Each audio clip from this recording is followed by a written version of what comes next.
I thought my future mother-in-law was just being overprotective, that her constant interference in my relationship was nothing more than a concerned mother's love. But then, just weeks before my wedding, she sat me down and announced that I needed to pass a loyalty test before I could marry her son. I laughed at first, thinking she was joking, but the serious look in her eyes told me otherwise. She wasn't just suggesting it, she was demanding it. So I played along. I let her throw every ridiculous challenge my way, let her test me like I was some contestant on a twisted game show, let her believe she had the power to decide whether or not I was worthy of marrying my fiancé. But what she didn't know, what she never saw coming, was that the moment the tables turned, the moment she was faced with a test of her own, she would fail miserably. And the best part? I made sure everyone was watching when it happened. I had always known my future mother-in-law was overbearing, but I never expected her to go this far. Just weeks before my wedding, she invited me to lunch at a fancy restaurant, smiling sweetly like she had nothing but good intentions. I had no reason to be suspicious. After all, she had been oddly pleasant in recent weeks, even offering to help with some wedding planning. But the moment I sat down across from her, the way she folded her hands neatly on the table, the way she exhaled like she was preparing for something serious, I knew she wasn't here to chat about flower arrangements. "I need you to take a loyalty test," she said, her voice calm, almost clinical, like she was discussing a routine chore rather than something completely outrageous. I blinked at her, waiting for her to laugh, waiting for some sign that this was a joke. But she didn't so much as smirk. "If you want to marry my son, I need to know that you are truly committed to him, that you are loyal, honest, and not just here for convenience. There will be a few tests, just small things, to prove yourself." She tilted her head slightly, watching my reaction like she was studying a lab experiment. I tried to keep my cool, but inside, my blood was boiling. A loyalty test? What did that even mean? Was she expecting me to sign some kind of contract? To prove I wouldn't cheat? To follow her around like some obedient daughter-in-law, waiting for her approval? My fiancé and I had been together for years, had built a life together, had gotten engaged because we wanted to, not because she had given us permission. And yet, here she was, acting like she had the final say, like she had the power to decide whether our wedding would even happen. The longer I sat there, the more ridiculous it became. It wasn't just insulting, it was insane. Who did she think she was? My fiancé had never given me any reason to doubt our relationship, and now his mother was sitting across from me, demanding that I jump through hoops just to prove that I was worthy of him? The audacity of it all was enough to make my hands clench under the table, my nails digging into my palms to keep myself from outright laughing in her face. "This isn't necessary," I said carefully, trying to keep my tone even. "Your son and I love each other. We don't need tests to prove that." She raised a perfectly plucked eyebrow, like she had been expecting me to say that, like she had already planned her counterargument. "Love isn't enough," she said smoothly, stirring her tea as if we were discussing something as casual as the weather. "Marriage is a lifelong commitment, and I need to make sure that you understand that.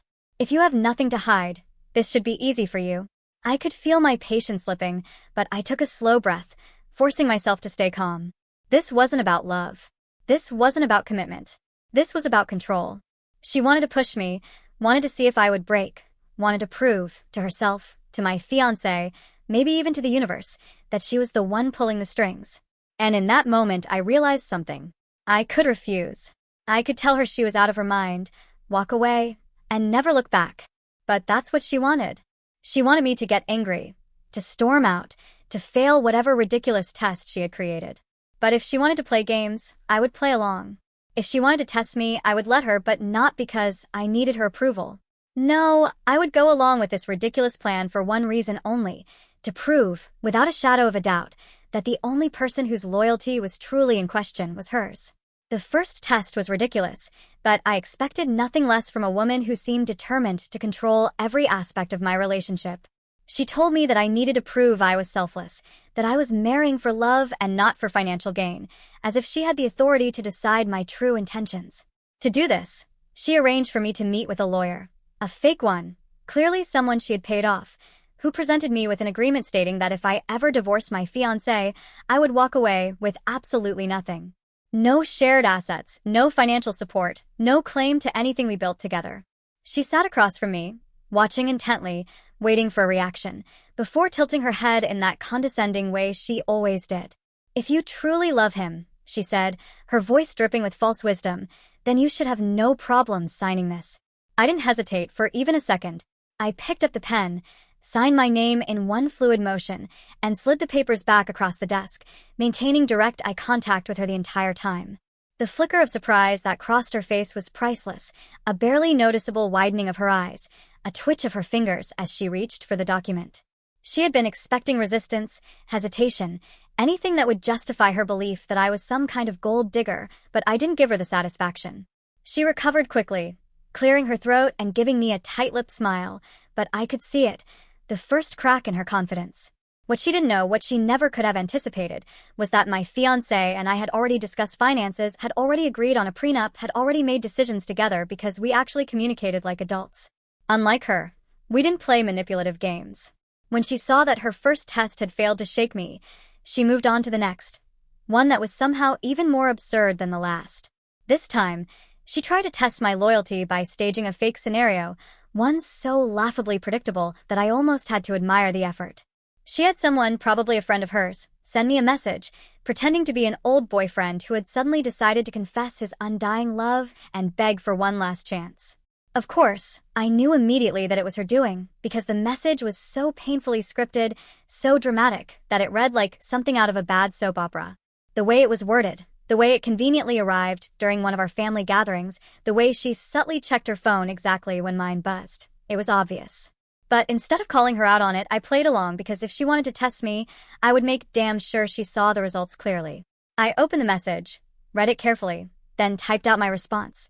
Short, direct, and exactly what I knew she didn't want to see. Hey, I'm engaged now, and I'm really happy. I wish you the best, but please don't contact me again. I hit send, locked my phone, and turned my attention back to the conversation happening around me, completely unfazed. Out of the corner of my eye, I saw her shift in her seat, saw her eyes flicker toward me, saw the way she was watching, waiting for me to slip up, waiting for me to react in a way that would confirm her suspicions, waiting for me to prove that she had been right about me all along. But I didn't, because there was nothing to prove. I continued talking with my fiancé, laughing at something his cousin had said, acting as if nothing had happened, because to me, nothing had. This wasn't a real test. This was a trap, an orchestrated ploy designed to make me look bad, and when I didn't fall for it, when I didn't even flinch, I saw something shift in her expression. She was frustrated. She had expected me to hesitate, to hide my phone, to look guilty. But instead, I had shut it down so effortlessly that it left her with nothing. She tried to mask her disappointment, tried to pretend like she wasn't watching me, tried to act like this wasn't an obvious attempt to catch me doing something wrong. But I knew. I saw her. And in that moment, I made a decision. I was going to let her dig her own grave. I would pass every single test, jump through every ridiculous hoop, let her play her manipulative little games. And when she was finally convinced that I was flawless, when she had no choice but to admit that she had been wrong about me, I would do what she never saw coming. I would turn the tables. And I would test her. By the time she introduced the third test, some nonsense about proving I would always put family first, I had completely lost my patience, but I didn't let it show. She sat across from me at the dining table, her hands folded neatly, her eyes scanning me like I was a problem she was trying to solve, like she was waiting for me to fail. This time, she told me I needed to prove my dedication to the family, which in her twisted logic meant dropping everything, including my own plans, at a moment's notice if she ever needed me. To prove this, she wanted me to cancel a pre-planned weekend trip with my fiancé and instead spend those days running errands for her, organizing paperwork, helping her with home projects, and essentially acting as her unpaid assistant. The expectation was clear. If I truly cared about her son, then I needed to care about her just as much. I sat there, hands resting on my lap, heartbeat steady, carefully schooling my expression into something neutral. I could feel my fiancé's gaze on me, his posture tense, as if he wasn't sure what I would say. But I didn't hesitate, didn't let her intimidate me, didn't play into her hands. I took a slow breath before answering, my voice calm, controlled, not giving her a single ounce of the outrage she was hoping for. I will always be there for family when it matters, I said, locking eyes with her, letting my words sink in, but I will not let you control my choices just because you think you should. She didn't like that answer, not one bit. I saw the flicker of irritation in her eyes, the way her lips pressed together, the way her fingers twitched against the table like she was holding back from saying something worse. She had expected me to cave, to fluster, to scramble for her approval. But I didn't. And for the first time since this ridiculous game had started, I saw something new in her expression: uncertainty. She stared at me for a long moment, trying to decide if she should push further, if she should argue, if she could twist my words into something they weren't. But there was nothing to twist, nothing to manipulate. I had given her an answer that was firm, polite, and most importantly, unshakable.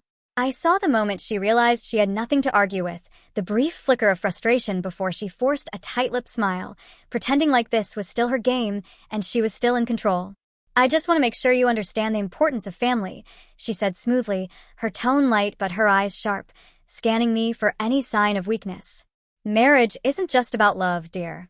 It's about commitment, about sacrifice, about always putting family above everything else." I tilted my head slightly, my own smile never faltering. "I completely agree," I said, my voice soft but deliberate. "That's why I would never ask my fiancé to choose between his family and me. Just like I would never expect him to cancel plans for me without a good reason." Her nostrils flared, ever so slightly. I knew what she was really hearing. She had expected me to prove my loyalty by choosing her over my own time, over my own relationship. But instead, I had put my fiancé at the center of it, making it clear that our relationship was the priority, not her need for control. And that was when it hit me. This had never been about loyalty. It had never been about making sure I was a good wife or that I would be faithful to her son. This had always been about power. She had never actually wanted to test me to see if I was worthy. She had wanted to set me up to fail. She had wanted me to hesitate, to push back just enough so she could turn to my fiancé and say, "See? She's not committed enough. She's not willing to sacrifice for family. She's not the right woman for you." But she had underestimated me, because I had played along. I had gone through each ridiculous test, proving myself over and over, giving her no excuse to find fault with me. And now, she was the one who was losing ground, the one who was grasping for a way to regain control. And that was when I made my final decision. If she wanted to play this game, then it was time she played by her own rules. She had tested me. Now it was her turn. I decided to turn the tables because I had finally grown tired of playing along with her ridiculous games. If she truly believed in these loyalty tests, then she should have no problem taking one herself. And if she refused, then it would prove that her so-called values were nothing more than a way to manipulate me. So, during a family dinner, in front of my fiancé, his father, and a few close relatives, I smiled sweetly and said, "Since loyalty is so important, I think it's only fair that you take a test too. Just to show that you're as devoted to family as you expect me to be." The way she tensed, the way her eyes flickered with instant discomfort, told me she hadn't seen this coming, that she had assumed she would always be the one in control of the conversation. She tried to laugh it off, waving her hand like I was being silly, pretending that I was making a joke, but I wasn't about to let her escape this so easily. I leaned forward, still smiling, still playing the perfectly polite future daughter-in-law, making sure my voice was just the right mix of casual and pointed, so she had no excuse to accuse me of being disrespectful. "It'll be simple. We can start with something easy. Let's say, if your husband ever needed you to drop everything for him, would you?" She stammered, her usual composed demeanor faltering for just a second as her gaze flickered toward her husband, who was watching her closely, his fork paused in midair as if he was suddenly very interested in how she would respond. Then, I upped the stakes, because if she wanted to make me uncomfortable, then it was only fair that she felt the same pressure she had put on me for weeks. "What about financial loyalties?" I asked, my tone light, my expression perfectly neutral. "Would you be willing to sign an agreement stating that if you and your husband ever separated, you would walk away with nothing? No house, no savings, no shared assets. Just like you expected me to do?" I saw at the moment the words registered, saw the way her face drained of color, the way her hands stiffened against the table, the way her breath caught ever so slightly in her throat. Suddenly, the test didn't seem so fun anymore. She cleared her throat, forcing a smile, clearly trying to mask her discomfort, but I saw the way her fingers curled tightly around her napkin, the way her shoulders stiffened as she tried to compose herself. "That's different," she said, her voice just a little too quick, a little too sharp, like she was scrambling for control of the conversation before it slipped too far from her grasp. "A mother's role in the family is not the same as a wife's. We have different responsibilities, different levels of sacrifice. I tilted my head slightly, pretending to consider her words as I tapped my fingers against my wine glass, letting the silence stretch just long enough to make her squirm before replying. Oh, I see. So loyalty only applies to me. My voice was still polite, still light, but I saw her flinch, saw the way her husband's gaze darkened ever so slightly, saw how my fiancé sat up a little straighter, suddenly far more invested in the conversation than he had been before. She opened her mouth, then closed it again, searching for a way out, looking for a way to regain control, but she had backed herself into a corner, and she knew it. This was what she had wanted from me. Hesitation, uncertainty, proof that I wasn't committed enough. But now the roles were reversed, and she was the one scrambling for an answer, the one trying to justify why she shouldn't have to follow the same rules she had set for me. Her husband cleared his throat, setting down his fork with an audible clink, his expression unreadable but his voice firm when he spoke. I'd like to hear your answer. His words were casual, but there was something pointed about them, something that made her flinch slightly, as if she had been caught off guard by the fact that he wasn't immediately rushing to her defense. She forced a laugh, waving a hand like she was trying to brush off the entire situation, but her movements were just a little too stiff, just a little too controlled, and I knew that she was feeling the same pressure she had spent weeks putting on me. Oh, come on, this is ridiculous, she scoffed, shaking her head. I was just trying to make sure she understood the importance of loyalty. There's no need to turn this into some kind of personal attack. But she had already lost. I could see it in the way my fiancé looked at her, his jaw tightening, his hands folding together on the table, his patience with her games finally running out. She had spent so much time trying to prove that I wasn't good enough for him, so much time trying to make me prove myself to her, so much time convincing herself that she was the only one who could decide what was best for her son. But now, she was the one on trial, and she was failing miserably. She tried to change the subject, forcing a laugh that came out stiff and unnatural, but the damage was already done, and there was no way for her to escape what was happening. My fiancé was watching her now, really watching her, and I could see the shift in his expression as the realization settled in, as he processed exactly what I had just done. The gears were turning in his head, his brows furrowed slightly, his lips pressing into a thin line as he absorbed the obvious hypocrisy playing out in front of him. His mother had spent weeks putting me through ridiculous, unfair trials, demanding that I prove myself worthy of marriage, but the second she was faced with the same expectations, she wanted to run. Her husband, who had remained silent for most of the dinner, finally cleared his throat and leaned forward, his eyes locking onto hers with a quiet intensity that made the entire room fall into silence. Actually, he said, his voice calm but firm, I'd like to hear your answer. It wasn't a request. It was a challenge.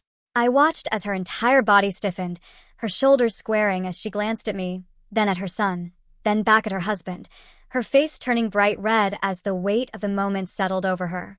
She had walked into this dinner believing she was in control, that she had all the power, that she would be the one leading this conversation.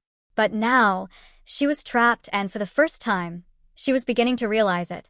She opened her mouth, then shut it again, then tried once more, searching for the right words, searching for any way to spin this in her favor, but she had backed herself into a corner so tightly that there was no way out. She couldn't flat out refuse without looking like a hypocrite, without admitting that she had never actually believed in the ridiculous loyalty tests she had forced on me. But she also couldn't agree, because that would mean trapping herself in the same suffocating expectations she had so gleefully set for me. She had built this entire situation, crafted it carefully to make me fail, constructed it with the belief that she would always be the one with the upper hand. And now, as she sat there, her fingers gripping the edge of the table, her breath uneven, her carefully built illusion was crumbling under the weight of its own contradictions. The silence stretched uncomfortably, the tension so thick it felt like the air had been sucked out of the room. I could see her trying to think, trying to recover, trying to salvage whatever dignity she had left, but I wasn't going to make it easy for her. I tilted my head slightly, keeping my voice polite but firm as I pressed just a little harder. You wanted to make sure I was committed to this family, I said, my tone light, as if I was simply stating a fact. And I understand that. I really do. But surely, you wouldn't ask something of me that you wouldn't be willing to do yourself. She let out a sharp breath, her jaw tightening, her nails digging into her napkin as she avoided my gaze, instead looking toward her son, silently pleading with him to step in and put an end to this conversation. But he didn't. He didn't defend her, didn't change the subject, didn't offer her an easy escape. Instead, he simply watched, waiting, observing, his expression unreadable. Her husband, on the other hand, was losing patience. He leaned back in his chair, arms crossed over his chest, his brow furrowed as he studied her. "Well?" he asked, his voice quiet but heavy, filled with expectation, filled with the same demand for an answer that she had so often thrown at me. "What's your response?" She inhaled sharply, blinking rapidly, her mind racing as she realized there was no way to avoid answering, no way to shift the focus away from herself. For weeks, she had been the one in charge, the one asking all the questions, the one forcing me to prove myself over and over again. But now she was the one under scrutiny. Her fingers curled around her wine glass, her grip tight, her entire posture rigid as she finally spoke. "I just think it's different," she said, her voice strained, the words sounding forced and unnatural. "A mother's loyalty is different from a wife's. My role in this family isn't the same as yours." My fiancé exhaled sharply, his patience finally running thin. "So, you expect my fiancé to prove her loyalty over and over again, but you don't think you should have to do the same?" His voice wasn't angry, but it was firm, the edge in his tone making it clear that he wasn't buying her excuse. She let out a nervous laugh, clearly thrown off by the fact that her own son was now questioning her, clearly struggling to regain the dominance she had lost in this conversation. "That's not what I meant, sweetheart," she said, trying to soften her tone, trying to pull him back onto her side. "I just meant that marriage is different for men and women. There are different expectations, different responsibilities." I was only trying to make sure she understood what she was getting into. I arched an eyebrow, my lips curling into the smallest hint of a smile as I delivered my final blow. "Oh, I understand perfectly," I said, watching as her face twisted with discomfort. "I understand that this was never about loyalty. This was about control." For the first time since I had met her, she had nothing to say. My fiancé, who had been silent up until now, finally spoke, and when he did, his voice was quiet but firm, carrying a weight that made the entire room pause. "Mom, why do you think loyalty only applies to my fiancé and not you?" The moment the words left his mouth, the entire table fell into a tense, suffocating silence, every set of eyes now locked onto her as the question hung in the air, heavy and unshakable. His mother blinked rapidly, her mouth opening and closing as she struggled to form words, clearly caught completely off guard, clearly unprepared for the fact that her own son was now questioning the very test she had so forcefully imposed. She let out a nervous, forced laugh, waving a hand as if trying to brush off the question like it was ridiculous, but her voice betrayed her unease. "Sweetheart, that's not the same thing at all," she said quickly, her tone strained, like she was scrambling for an explanation that would keep her from looking like a hypocrite. "I was only doing this to make sure she was the right person for you, that she would stand by you no matter what. A mother's love is different from a wife's loyalty, and I just wanted to protect you." She was trying to make it sound noble, like she had only been acting out of concern, like she had done all of this out of love rather than control, but my fiancé wasn't buying it. He leaned forward slightly, resting his elbows on the table, his gaze steady, his voice sharp and unwavering. "If loyalty is so important, then why won't you take the same test?" he asked, his tone measured but firm, making it clear that he was expecting an answer. He wasn't letting her slip away from this, wasn't letting her manipulate the conversation, wasn't giving her an easy escape. Her entire body tensed, her fingers twitching slightly as she shifted in her chair, her face twisting into something that was equal parts anger and humiliation. She had spent so much time trying to expose me, trying to prove that I wasn't good enough, that I wasn't committed enough, that I wasn't worthy of marrying her son. But now, the spotlight had turned onto her, and she absolutely hated it. I watched as she glanced toward her husband, as if silently begging for backup, but he simply raised an eyebrow at her, clearly uninterested in saving her from the very situation she had created. She turned to her son next, her expression softening, her voice taking on that motherly, pleading tone she always used when she wanted to manipulate him. "Sweetheart, I don't understand why you're turning this on me," she said, forcing a strained smile. "I was only trying to help. You know that, don't you?" But my fiancé didn't fall for it. His jaw tightened, his fingers curling slightly against the table, and when he spoke again, his voice was even sharper than before. "No, Mom, you weren't trying to help. You were trying to control everything. And now, when we ask you to prove your own loyalty, You won't even answer the question." He wasn't angry. Not yet. But there was an undeniable edge in his tone, a frustration that had been building for weeks, a frustration that was now coming to the surface as he finally saw his mother for what she was. The silence stretched between them, and I could see the moment she realized she had lost. She had spent so much energy trying to push me into corners, so much time trying to force me into an impossible position, never once expecting that she would ever have to justify herself. And now, here she was, sitting in front of her entire family, forced to confront the fact that her own son had seen through her manipulations, that he wasn't on her side the way she had always assumed he would be. Her lips pressed together into a thin line, her hands tightening into fists against her lap as she exhaled sharply, trying to think of a way out of this. Finally, after what felt like an eternity, she shook her head and muttered, "I don't need to prove anything." And just like that, the last piece of her carefully constructed power crumbled. My fiancé sat back in his chair, his expression unreadable, but the disappointment in his eyes was undeniable. "Right," he said after a long pause, nodding slightly, his tone quiet but firm. "Because it was never about proving anything. It was about making sure you were the one in control."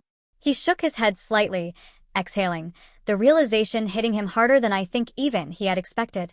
His mother, the woman he had always looked up to, had spent weeks trying to manipulate the woman he loved, trying to sabotage our relationship under the guise of loyalty tests, all because she couldn't stand the idea of losing control. I didn't say anything. I didn't need to. Because she had failed, and she had done it in front of the very people whose approval she had been so desperate to maintain. I could see it happening in real time, the exact moment my fiancé started seeing his mother differently, the second he stopped excusing her behavior, the instant he realized that everything she had done wasn't out of love, but out of control. He wasn't just annoyed anymore. He wasn't just frustrated with her constant interference. He was disappointed in a way that cut deeper than anger ever could. He was realizing that all those months she had spent insisting that she just wanted what was best for him had been nothing more than a lie, a carefully crafted manipulation designed to keep him under her influence. And the worst part? She wasn't even sorry. She knew she was losing, and I could see it in every part of her body language. The way she clenched her jaw so tightly that I thought she might crack a tooth. The way her eyes darted around the room as if searching for someone, anyone, to step in and rescue her from this mess she had created for herself. But no one did. Her husband sat there, his lips pressed into a firm, unreadable line, his fingers tapping idly against his glass as he watched the scene unfold. My fiancé's relatives shifted uncomfortably in their seats, some avoiding eye contact entirely, others watching with rapt fascination as the woman who had spent years controlling every aspect of family life finally found herself powerless.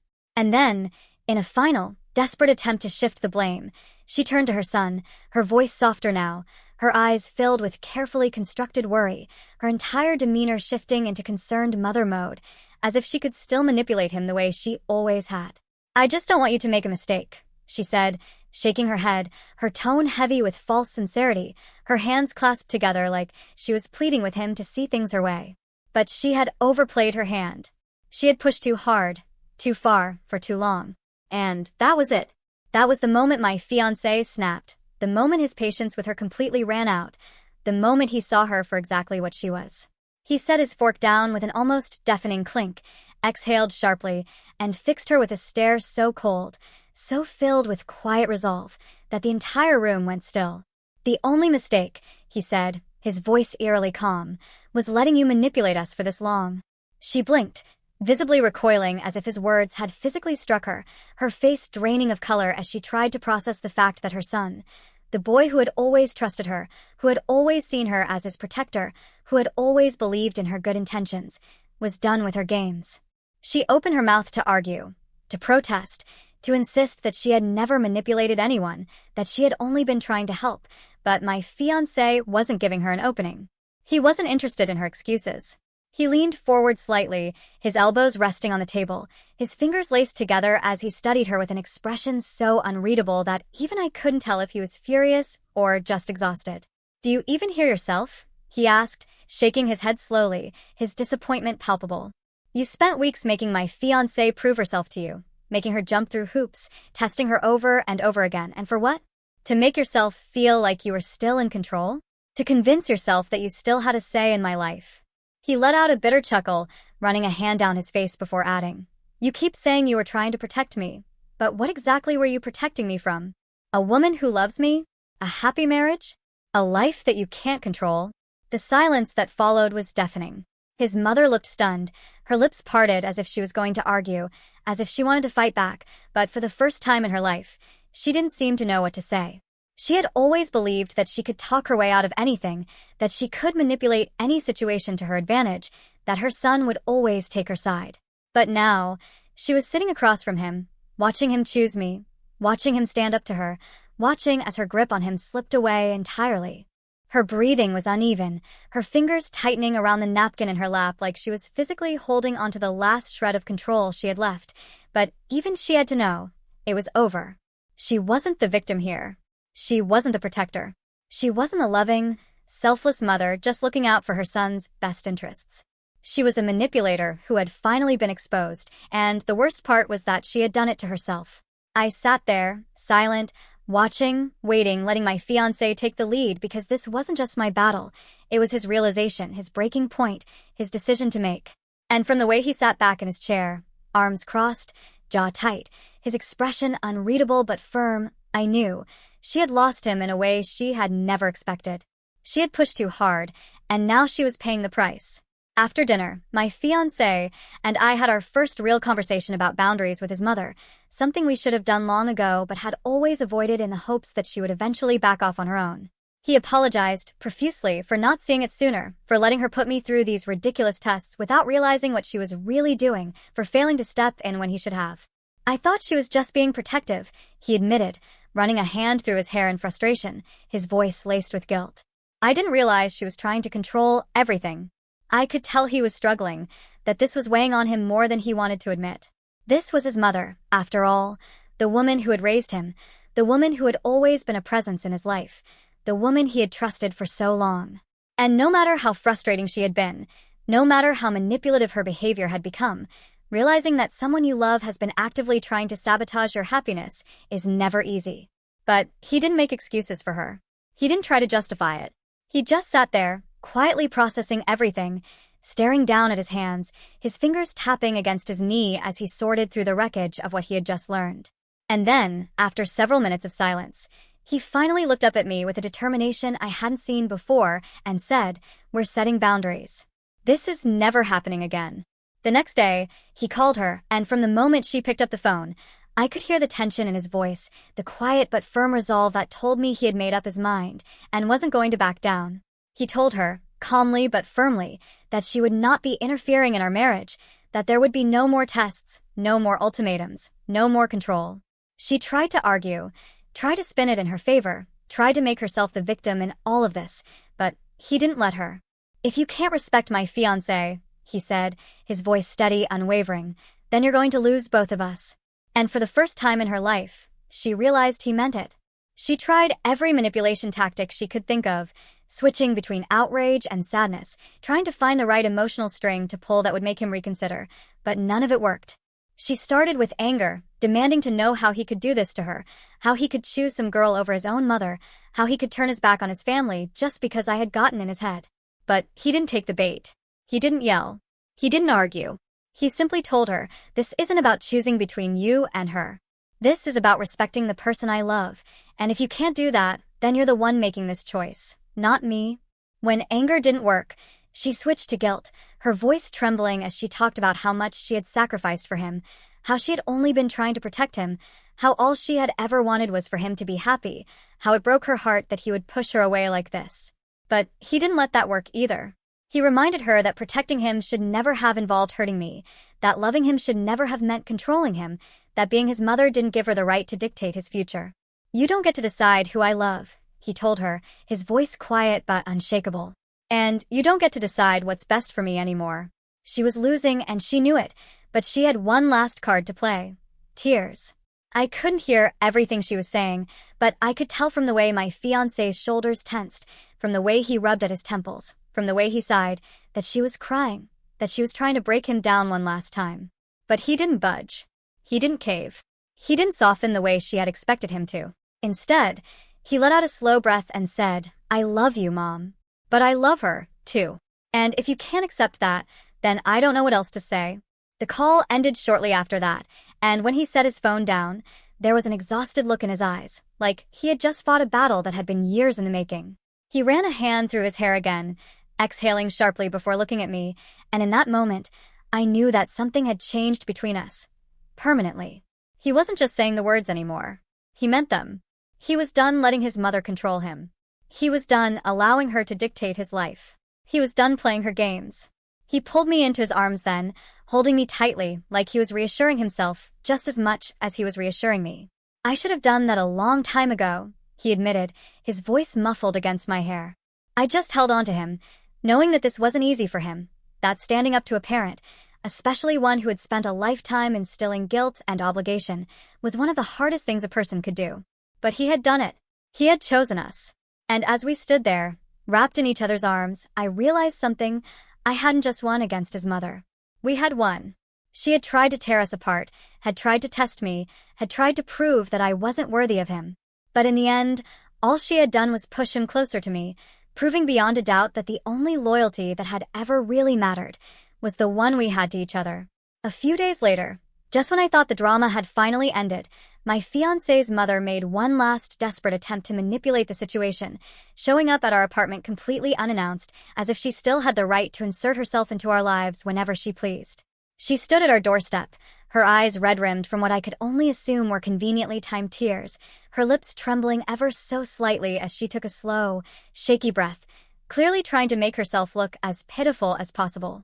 "I just need to talk to my son," she said softly, her voice thick with emotion, as if she were the victim in all of this, as if she had been wronged instead of being the one who had caused all the pain. My fiancé, standing next to me, tensed but didn't immediately react, his jaw tightening as he took in the sight of her, as if he had been expecting this exact moment. I knew this wasn't just about her wanting to apologize. This was about control, about trying to pull him back in, about making one final attempt to undo everything that had happened at that dinner. She sniffled, dabbing at her eyes with a tissue she had clearly brought along for dramatic effect, before whispering, "I never meant to hurt you. I only did this because I love you so much. I just wanted to make sure you were marrying the right person. Please, can we just talk? Can we just go back to the way things were before?" Her voice cracked slightly at the end, and I had to give her credit. It was a well-practiced performance, one designed to tug at the heartstrings of a son who had spent his entire life believing that his mother always had his best interests at heart. But my fiancé didn't fall for it. He remained calm, his expression unreadable, his hands resting at his sides in a way that told me he had already made up his mind about how this was going to go. "Mom," he said, his voice steady but unyielding, "things are never going back to the way they were before. And that's because of you. You were the one who pushed things too far. You were the one who set up all these ridiculous tests. You were the one who made it impossible for us to move forward without drawing boundaries." He didn't raise his voice. He didn't yell or show anger. But the weight of his words landed hard, and I saw the exact moment she realized that her tears weren't going to work this time.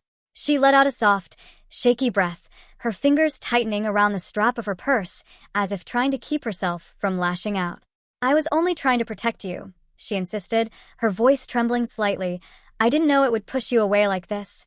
But my fiancé wasn't letting her rewrite history, wasn't going to let her twist this into some tragic misunderstanding where she was just an overprotective mother who had gone a little too far.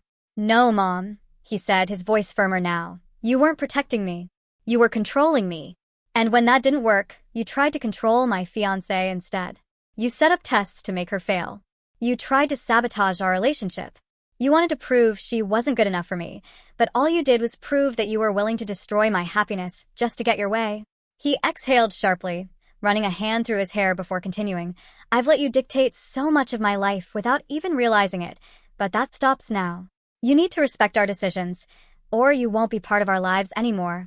She inhaled sharply, her eyes widening as if he had just slapped her across the face, as if she had never once considered that this could be the outcome of her own actions.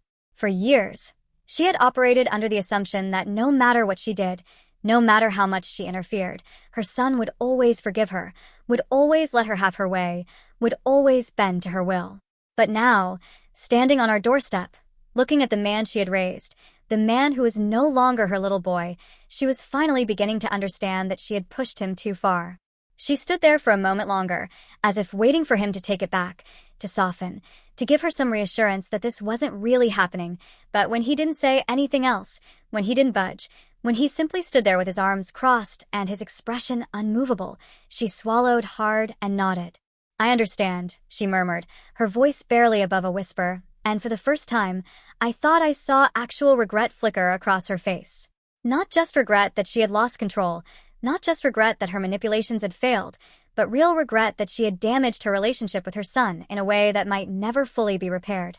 And with that, she turned and walked away, her head held high, as if she still had some dignity left, but I knew the truth.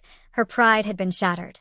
She had come here believing she could fix everything with a few well-placed tears, a few dramatic sighs, a few carefully chosen words designed to stir up guilt. But instead, she had left with nothing. No apology. No reconciliation. No control. As the door closed behind her, my fiancé let out a long breath, his shoulders sagging slightly, as if a weight he had been carrying for years had finally been lifted. He turned to me, his eyes filled with relief, but also a sadness that came from the realization that he had lost something. Not me, but the image of his mother that he had held onto for so long.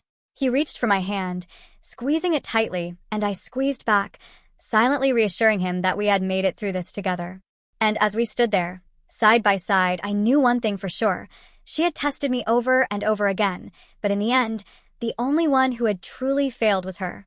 Weeks later, as my fiancé and I stood at the altar, exchanging vows, promising each other love and loyalty on our own terms, I realized something that had been true all along. His mother had never actually been a real threat to our relationship. She had tried to wedge herself between us, had tried to push me into submission with her so-called loyalty tests, but in the end, she had only managed to push her son further away.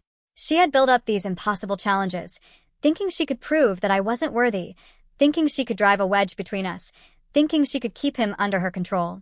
But instead, all she had done was force him to choose between her manipulations and the life he actually wanted, and for the first time, he had chosen himself and, more importantly, us.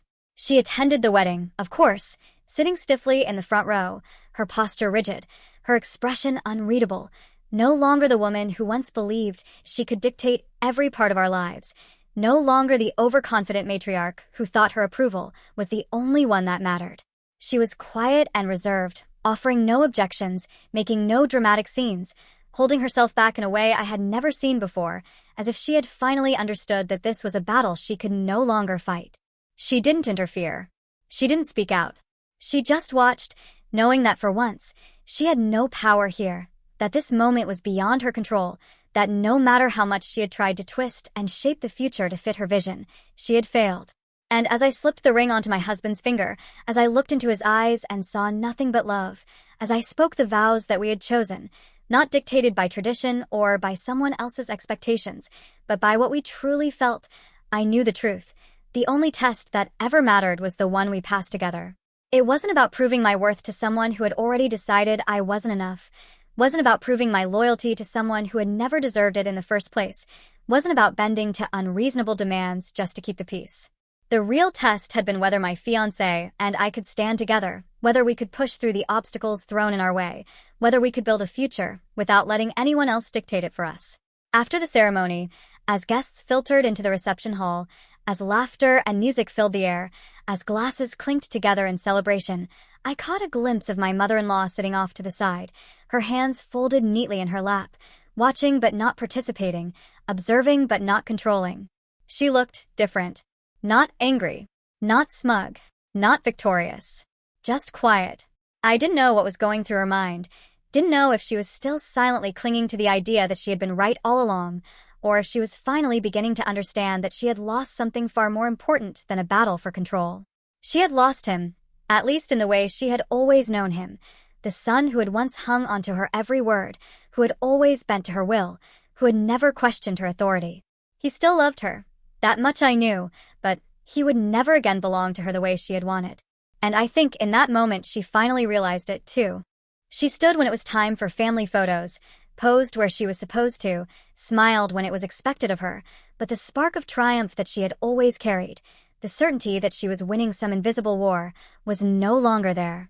And when my husband and I took center stage, laughing as our friends cheered, when he pulled me into a kiss that sent the whole room into applause, when he whispered, "You were always the right choice," into my ear, I knew that no matter what she had planned, no matter what she had tried, no matter how much she had wanted to stand in the way, she had failed.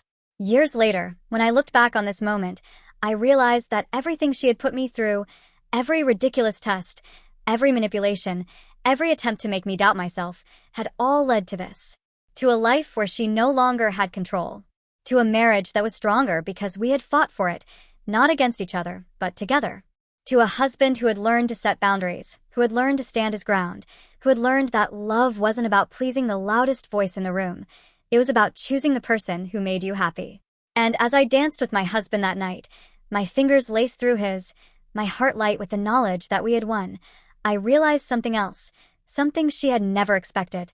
She had spent so much time testing my loyalty, but in the end, the only person she had truly tested was him.